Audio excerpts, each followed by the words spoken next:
If you go out into a desert, you'll see why it's one of the most deadly, uninhabitable places on the planet. It's dry, and where there's no water, there's no life. This is the picture that we get on page 2 of Genesis. The story begins with a dry and desolate wilderness. But God provides a spring in the desert that becomes a source of life for plants and animals. And that's where God brings together a man and a woman so that humanity can flourish and spread the life of the garden. Exactly. And that garden spring becomes a river that flows out to water the entire world. And there can be enough for everyone. It's all a gift from God. And this is great. Humans in a lush garden, but as it turns out, they find a way to ruin it. Right. Despite all of this water that God's provided, it's like they still have a drought deep inside of them. This is an image of the human condition, how we're always thirsty for more. But more of what?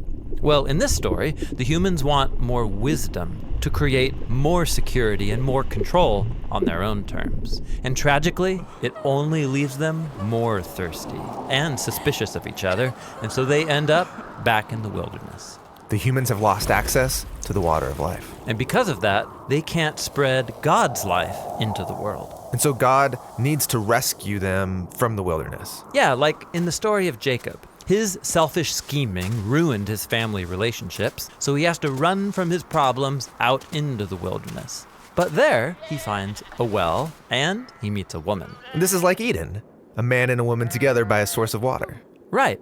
And then through Jacob, God creates the family of Israel. And he invites them to share in his own life so that they can be his partners in spreading that life to others.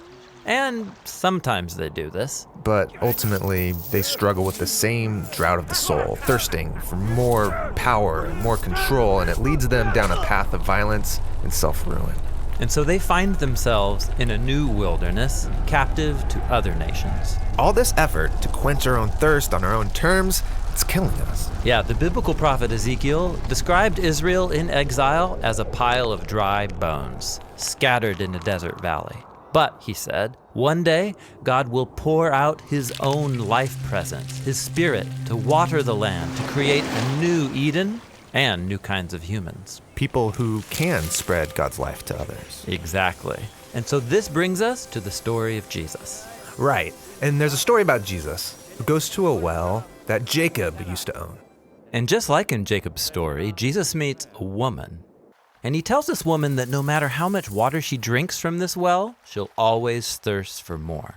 Then he offers water that could quench her thirst forever. He's not talking about the well water. No, what he's talking about is God's own life that comes through him to us to satisfy our deepest thirsts. This is why later on Jesus says, "Let anyone who's thirsty come to me and drink." This is cool, but it's also a strange image, drinking from a person. Totally. And it's connected to another strange image we find in the story of Jesus' death on the cross. A Roman soldier thrusts a spear in Jesus' side, and there's blood. But also, all this water flows out. Yes, it's an image showing how Jesus' death is a fountain of life. From him, God's own love that would die for his enemies flows down and out into the world. After Jesus was raised from the dead, we're told that he sends the Spirit into his followers. Yes, to fill them up with God's own life. This is why the Apostle Paul said that when we join the current of God's Spirit, the fruit of Eden starts growing in us. Love and joy, patience and kindness, gentleness and self-control. People like that can create beautiful things in the world that bring life to others. Yes, like little streams of God's life that can come together and point forward to the beautiful scene that we find on the last page of the Bible. There's a new river of life. Yes, it's flowing out from God and into a renewed creation, bringing life to all wherever it goes.